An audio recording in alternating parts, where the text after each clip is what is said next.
The 2025 NBA All-Star Game delivered an unforgettable night of high-flying action, jaw-dropping plays, and fierce competition.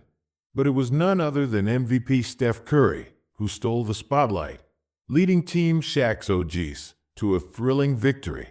From deep threes to clutch performances, Curry's leadership was on full display as he guided his squad to an epic win.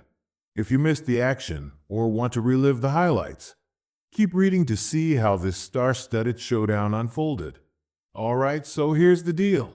The 2025 NBA All-Star Game switched things up big time with a brand new format.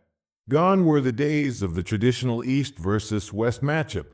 Instead, we had a mini-tournament with three teams: Team Shaq, Team Chuck, and Team Kenny. Each team battled it out for the title of All-Star champs. And guess what? It was Team Shaq who came out on top.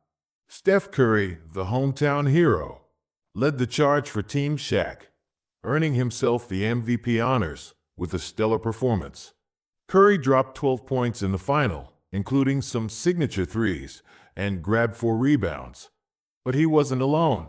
Jason Tatum was on fire, scoring 15 points and hitting the game-winning dunk to seal the deal against Team Chuck's global stars.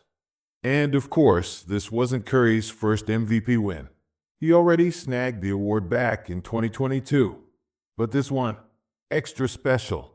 He did it in front of his home crowd in San Francisco, where his Warriors call home. If that isn't a fairy tale ending, I don't know what is. Now, let's talk about Team Chuck. This squad, made up of international stars like Nikola Jokic, Victor Wembanyama, and Shai Gilgeous-Alexander, came out swinging in the first round. They dominated Team Kenny, led by the likes of Jalen Brunson and Evan Mobley, and picked up a 41-32 win to advance to the final. SGA was straight up amazing, leading his squad with 12 points. And Wembanyama, the 7'4" phenom, was making his All-Star debut. And let me tell you, he looked every bit the part.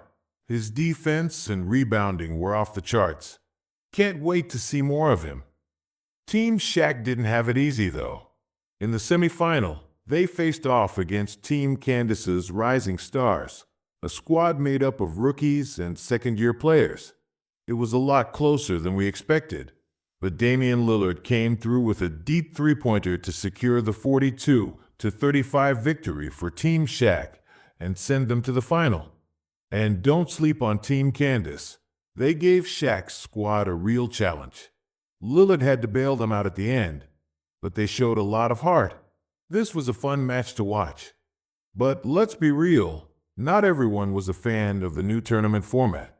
A lot of people online were not impressed with how the event went down, especially the broadcast.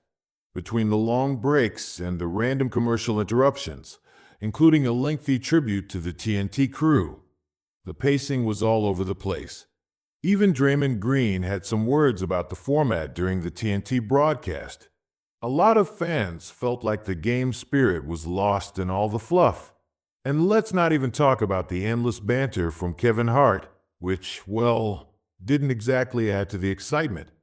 In the end, though, it was all about Steph Curry and Team Shaq coming out victorious. While the format might have been a little divisive, you can't argue with the performances. Curry's MVP win and Tatum's dominance made this All-Star Game one to remember. Team Shaq ran away with it in the end, and it's clear that these All-Star veterans still have it. But what do you think? Did you like the new format? Or was it too much of a distraction from the basketball we love? Let me know in the comments. If you enjoyed this breakdown of the NBA All-Star Game, make sure to hit that like button, subscribe, and ring the bell for more basketball content. Until next time, Hoop fans, stay ballin'.